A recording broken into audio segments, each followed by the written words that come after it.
Sugar जो समस्या है, शुगर के लिए ऐसा कहा जा रहा है लोग, मैंने भी एक शुगर का diabetes by doctor Ramakant Sharma एक वीडियो बनाया है, उसमें यही लिखा है कि कड़वाहट जितनी ज़्यादा हो सकती है जवान पे है लोगों के, और खून में मिठास इतनी घुल गई है कि पूरे शरीर का नाश कर रही है, जबकि होना उल्टा चाहिए। खून में से कड़वा जो मिठास है वो निकले और जवान पे आनी चाहिए, तो वो बैठ जाए, व्यवस्था सबसे बढ़िया हो जाए। शुगर का ट्रीटमेंट जो होता है वो मूल रूप से शुगर के होने का कारण जो है ना, वो मीठा खाना शुगर के होने का कारण नहीं है। सामान्य तौर पर लोग ऐसा सोचते हैं कि शुगर के होने में मीठा नुकसान कर रहा है। शुगर हो जाती है क्योंकि आपका जो पैनक्रियाज है वो इनएक्टिव हुआ है, और पैनक्रियाज इनएक्टिव हुआ है इस वजह से पैनक्रियाज का जो भी निकल रहा है, जो सब्सटेंसेस पैनक्रियाज निकालता है, उन सब्सटेंसेस के कम निकल पाने की वजह से आपको शुगर होती है। अब पैनक्रियाज क्या निकाल रहा है? पैनक्रियाज निकालता है इंसुलिन। पैनक्रियाज मिक्स ग्लैंड में आता है, पैनक्रियाज दोनों हैं, एंडोक्राइन पार्ट ऑफ पैनक्रियाज और exocrine part of pancreas. Exocrine part of pancreas जो है ना, वो पैनक्रियाटिक सीक्रेशंस निकालता है। पैनक्रियाटिक सीक्रेशंस मतलब जो आपके खाने के पचने के लिए जरूरी है वो। और एंडोक्राइन पार्ट ऑफ पैनक्रियाज जो है वो दो हार्मोन निकालता है, एक इंसुलिन और दूसरा ग्लूकागोन। तो इंसुलिन हार्मोन जो है जब कम होता है तब आपके शरीर में जो आप मीठा खाते हो वो ग्लूकोज के रूप में ही घूमना चालू हो जाता है, उसको बोलते हैं हाइपरग्लाइसीमिया। हाइपर मतलब ज्यादा, ग्लाइसी मतलब ग्लूकोज, मिया मतलब खून। खून में ग्लूकोज की मात्रा का ज्यादा हो जाना। अब आपको इसको सही करना है। इसको सही करने का सबसे अच्छा तरीका होता है आप इंसुलिन सीक्रेशन बढ़ा दो। और अपन ने सब ये जानते हैं कि जब भी आप कोई पौधा या कोई पेड़ देखते हो, उसकी एक जड़ भी अगर मिट्टी में धसी हुई है और वहां से पानी और न्यूट्रिशन ले रही है तो पेड़ पूरा सूखता नहीं। ये गमलों में आपने जरूर देखा होगा कि जरा सा, बाकी पूरी जड़ बाहर आ गई, सूख साख गया है सारा जड़, लेकिन एक कोई पतली सी जड़ लगी हुई है मिट्टी में, उसकी वजह से अभी उसने प्राण नहीं छोड़े हैं पौधे ने। ठीक वैसा ही पैनक्रियाज के साथ भी होता है कि अगर थोड़ी सी भी गुंजाइश है तो आप उस पैनक्रियाज की कोशिकाओं को दोबारा इतना एक्टिव कर सकते हो कि वो पूरा इंसुलिन निकालना चालू कर देंगे। तो टाइप 2 जो डायबिटीज है, जिसको टाइप 2 डायबिटीज मतलब नॉन इंसुलिन डिपेंडेंट, जिसमें इंसुलिन नहीं लगाया जाता, इंजेक्शन जिसको नहीं लग रहा होता है, वो डायबिटीज अगर कोई व्यक्ति चाहे कि हमको बिल्कुल खत्म करनी है तो बिल्कुल खत्म हो जाती है। हमारे सैकड़ों से ज्यादा केसेस हैं जो बिल्कुल ठीक हैं, जो कतई दवाई नहीं ले रहे, जो खूब मीठा खाते हैं और उनकी शुगर ठीक है। क्योंकि सही होने का मतलब तो यही। तो सही को लोग ये कह देते हैं कि ये खाते रहो, ये पीते रहो, करेला खाओ, खाना मत खाओ, रोटी मत खाओ, जौ खा लो, ज्वार खा लो और शुगर ठीक है। तो वो शुगर ठीक है, वो तो मैनेज है।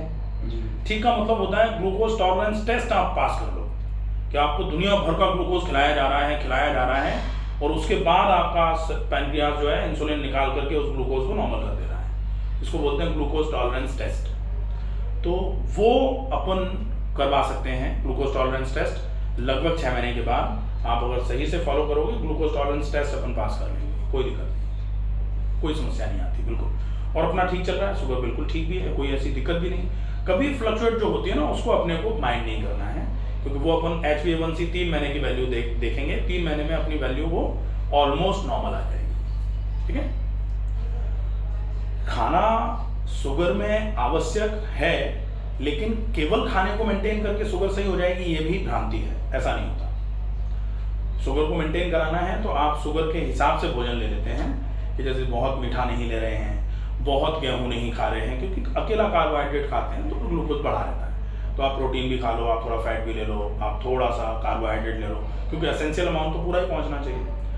उसके बाद फिर आप जो पैनक्रियाज है उसके एक्टिवेशन का प्लान बनाओ। उसके लिए सबसे बढ़िया रहता है 40 मिनट चलो, कम से कम 10 मिनट अनुलोम विलोम प्राणायाम करो, कम से कम 100 बार डीप ब्रीदिंग प्राणायाम करो, डीप ब्रीदिंग। तो अनुलोम विलोम प्राणायाम और डीप ब्रीदिंग, इसका मैं पूरा आपको लिंक भेज दूंगा, वो प्रॉपर तरीके से देखो। अच्छा, हम करते हैं, सालों से कर रहे हैं, उसमें थोड़ी गड़बड़ी है, क्योंकि अगर हम सही तरीके से नहीं करेंगे ना तो फिर आराम नहीं होगा। तरीका सही होना बहुत जरूरी है। हाँ? मैं जनरली बोलता हूँ कि चाबी अगर सही होगी तो ही ताला खुलेगा, बाकी चाबियों का गुच्छा बनाए रहो, खोलते रहो। अगर सही चाबी नहीं लगा रहे ना तो ताला, पसीना डालते रहेंगे अपन लेकिन ताला नहीं खुलना। तो ठीक वैसे ही व्यायाम का भी होता है कि व्यायाम को किस तरीके से करना है, उस तरीके से करेंगे तो व्यायाम काम करेगा, नहीं तो नहीं करेगा। तो वो मैं how to walk, Anulom Vilom, deep breathing, तीनों का वीडियो भेज दूंगा, ठीक है। स्पेसिफिक आसनास फॉर डायबिटीज, ये मैं वीडियो अभी बनाने वाला हूँ, क्योंकि डायबिटीज का लगभग शायद मुझे लगता है डायबिटीज क्या है और डाइट क्या होनी चाहिए ये बनाया हुआ है। एक्सरसाइज का शायद मुझे लगता है अभी नहीं बनाया, तो मैं जल्दी ही बना के अपलोड कर दूँ। तो वो एक्सरसाइज, वो आसन कौन से हैं उनको अपने को बिल्कुल सही तरीके से करना चालू कर देना होगा, ये बिल्कुल ही ठीक हो जाएगी शुगर, कोई दिक्कत नहीं। अब रह गया अपना जो एपिडर्मोइड लाइपोमा है। तो एपिडर्मोइड लाइपोमा के लिए अपने को कतई चिंता करने की जरूरत नहीं है। एपिडर्मोइड लाइपोमा केवल एक ही चीज से सही होगा कि आप अपने शरीर में बीएमआर को थोड़ा बढ़ा दें। जैसे ही बीएमआर को बढ़ाओगे धीरे धीरे करके, जहां भी लाइपोमा का मतलब होता है लिपिड का ओमा, लिपिड एक्स्ट्रा कहीं भी जमा हो जाता है उसको लाइपोमा होता है। तो जैसे ही बीएमआर बढ़ेगी आपका ये धीरे धीरे करके डिजॉल्व होना चालू हो जाएगा। बीएमआर क्या है? बीएमआर मतलब खाने के पचने की दर। खाने की पचने की दर कब बढ़ती है? जब हम ज़्यादा काम करते हैं या ज़्यादा व्यायाम करते हैं, बढ़ती है। लाइपोमा पहले किसी को होते ही नहीं थे, क्योंकि पसीना डाले जा रहे हैं लोग, दुनिया भर का काम कर रहे हैं, जितना खा रहे हैं लोग। पहले खाते भी बहुत सारा था ऐसे करके, कोई गिन के नहीं खाते थे कि 3 रोटी खा रहे हैं 5 रोटी खा रहे हैं, ऐसे खाते थे इतनी रोटी खाएंगे। और इतनी रोटी खाने के बाद बैल थक जाता था तो बैल की जगह पे काम कर लेते थे लोग, ऐसे हमने देखे हैं लोग। तो इतनी मेहनत करने वालों को काहे की बीमारी कुछ ही नहीं होता। बीमारी कब से आ रही है? जब से लोगों ने मेहनत कम करी है। तो थोड़ी बहुत एक्सरसाइजेस का रूटीन अच्छे तरीके से फॉलो करना चालू कर देंगे, उससे शुगर अपनी बिल्कुल ठीक हो जाएगी। डाइट जो है उसमें अपन सवेरे से शाम तक क्या कर सकते हैं? सवेरे जैसे अपन चाहें, बहुत एसिडिटी नहीं रहती है तो मेथी का पानी ले लेंगे। मेथी का पानी जो है खून को पतला करने का काम करता है और साथ में वो एंटी डायबिटिक भी माना जाता है। लेकिन अगर एसिडिटी है तो कतई नहीं लेंगे, क्योंकि ये यहाँ काम करेगा। अगर एसिडिटी है तो नुकसान बहुत बड़ा कर देगा। एसिडोजेनिक होता है मेथी का पानी, नहीं लेना है, ठीक है।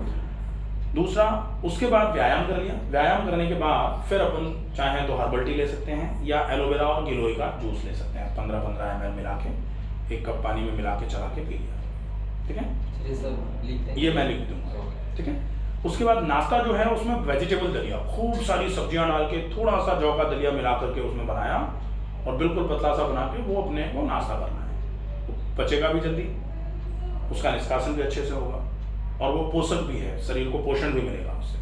तो पाचक, पोषक और निष्कासक तीनों हैं। अच्छा, जौ की दलिया सर? जौ का दलिया। फिर खाने के 40 मिनट पहले हरा सलाद, खूब सारी मात्रा में ककड़ी, खीरा, इनको चबा के खाना है 40 मिनट पहले। खाने या ब्रेकफास्ट? खाने के पहले। ये ब्रेकफास्ट तो हो गया था जौ का दलिया। उसके बाद दोपहर के खाने के 40 मिनट पहले हरा सलाद। फिर खाने में मल्टीग्रेन की चपाती और सब्जी की क्वांटिटी अच्छी मात्रा में, थोड़ा दही भी ले सकते हैं। सर वो मल्टीग्रेन की चपाती बनी कैसे, क्या चीज़ मिली? मल्टीग्रेन का मतलब होता है आप कोई भी ऐसे ग्रेन, मल्टीग्रेन इसलिए मिलाते हैं इसमें क्योंकि अकेला गेहूं खा रहे हैं तो अकेला गेहूं है।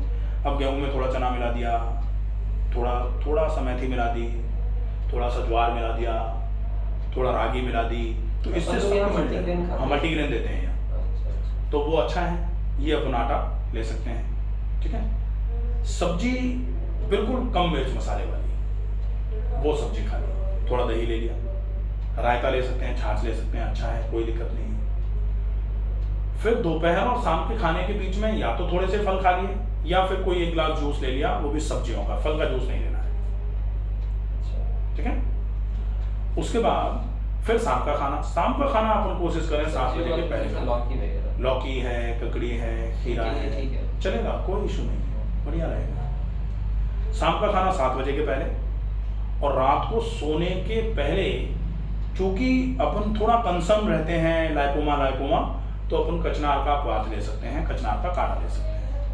कचनार शरीर में जमे हुए किसी भी टाइप की गंदगी को, किसी भी टाइप के ट्यूमर को, किसी भी टाइप के गांठ को कम करने का काम करेगा। ये मैं लिख देता हूँ, ठीक है। ये हो जाएगा। कचनार कहीं भी मिल जाएगा, कचनार क्वाथ मिल जाएगा। अगर मान लो वो नहीं मिले तो कचनार का क्वाथ आयुर्वेद के मेडिकल स्टोर पे मिल जाएगा, वहाँ से ले लेंगे। उसमें से 10 ml अगर लिक्विड फॉर्म में मिलता है तो 10 ml लिया, 50 ml पानी के साथ मिला के पी लिया और अगर उसका यवकूट मिलता है तो 1 कप पानी में मिला करके उसको अच्छे से उबाला, छान करके पी लिया, कोई दिक्कत नहीं। ये फॉलोअप है। इसका अगर फॉलोअप हो जाएगा सोने से पहले सर? सोने से पहले, जस्ट पहले। ओके। ये हुआ। अब इलाज में सबके लिए जो अच्छा इलाज है और जो घर में आसानी से हो जाता है, हल्के गुनगुने पानी में पैर और नाक में घी। नाक में घी इसलिए ज़रूरी है कि रात को सोते समय नाक बंद ना हो, खर्राटे नहीं आए, नींद अच्छे से पूरी हो जाए। और गुनगुने पानी में पैर इसलिए ज़रूरी है कि ऊपर से पूरा खून उतर करके नीचे आ जाता है, पैरों में थकान जो होती है वो ख़त्म हो जाती है, आपका जो स्ट्रेस का लेवल है वो बहुत अच्छा हो जाता है, कम हो जाता है, और नींद की क्वालिटी आपकी इम्प्रूव हो जाती है। तो स्लीप इंड्यूसर भी मानते हैं इसको। इतना फॉलो होता है, ठीक है। ये हो जाएगा, निश्चित ही बिल्कुल बढ़िया रहेगा। फिर अगर कोई दिक्कत रहती है तो मेरे नंबर होंगे ही, मुझे रिंग कर लेंगे, ठीक है। सर ये बीपी हाँ। वगैरह के लिए क्या करूँ? कभी कभी ब्लड प्रेशर हाई हो जाता है। ब्लड प्रेशर अगर जैसे हाई हो रहा है तो ब्लड प्रेशर के बढ़ने के रीजंस अलग अलग हैं। जैसे एक रीज़न होता है ब्लड प्रेशर बढ़ने का स्ट्रेस। अगर स्ट्रेस किसी को है तो बीपी बढ़ जाता है तुरंत। दूसरा रीज़न बीपी बढ़ने का होता है नमक अगर ज़्यादा खाने में आता है तो बीपी बढ़ा हुआ रहता है। तीसरा रीज़न बीपी बढ़ने का होता है मसाले, जिनकी आदत मसाले ज़्यादा खाने की है उनका बीपी ज़्यादा रहता है। चौथा रीज़न होता है कार्डियोजेनिक मतलब हार्ट में कोई प्रॉब्लम है उसकी वजह से बीपी बढ़ रहा है। तो और एक और होता है जिसको डिसलिपिडेमिक हाइपरटेंशन बोला जाता है। मेरी माँ को ना सर कहीं ब्लड क्लॉटिंग हो जाता है कभी वो वो बीपी की वजह से हो सकता है, क्योंकि ब्लड का प्रेशर ज़्यादा रहता है, वेसल फूटती है, ब्लड बाहर आता है। तो ये हाथ में फूट रही है, पैर में फूट रही है, तब तक तो कोई दिक्कत नहीं है। अगर कहीं ये ब्रेन पर फूटी तो इसी को ब्रेन हेमरेज बोलते हैं, तो वो प्रॉब्लम हो जाएगी। इसलिए बीपी को बिल्कुल कंट्रोल करके रखाना है। एक तो गुनगुने पानी में पैर डलवाओ रेगुलर, नाक में घी रेगुलर डलवाओ, नमक बिल्कुल कम कर दो, पानी की क्वांटिटी ज़्यादा कर दो, मसाले बिल्कुल कम हो जाने चाहिए, मैदा और बाहर का खाना बिल्कुल बंद हो जाना चाहिए। एक बार कोलेस्ट्रॉल चेक कराना, कोलेस्ट्रॉल प्रोफाइल मुझे भेज देना, उसके हिसाब से फिर मैं पूरा का पूरा एक रूटीन प्लान बना करके भेज दूँगा, वो फॉलो करा लेना, ठीक है, सही हो जाएगा। बीपी जैसी चीज़ें बहुत ज़्यादा समय लेती नहीं है, बहुत जल्दी से मैनेज हो सकती हैं। अच्छा। कोलेस्ट्रॉल चेक करवा, कोलेस्ट्रॉल एक बार चेक करा के, बाई चांस अगर कोलेस्ट्रॉल की वजह से होता है तो एक बार देख लिया जाएगा तो कोलेस्ट्रॉल कैसा है, उसके हिसाब से फिर बाकी अपन देखेंगे कि कोलेस्ट्रॉल ठीक है तो बाकी ऑप्शन फिर खोजेंगे कि किसकी वजह से बढ़ा हुआ हो सकता है। एक कॉमन कॉज टाइप का होता है कि कोलेस्ट्रॉल ज़्यादा है, वेसल में कोलेस्ट्रॉल का ब्लैक जम रहा है, वेसल की हार्डनिंग हो रही है तो बीपी बढ़ जा रहा है। दूसरा स्ट्रेस, कॉमन तो दो ही हैं, स्ट्रेस और कोलेस्ट्रॉल।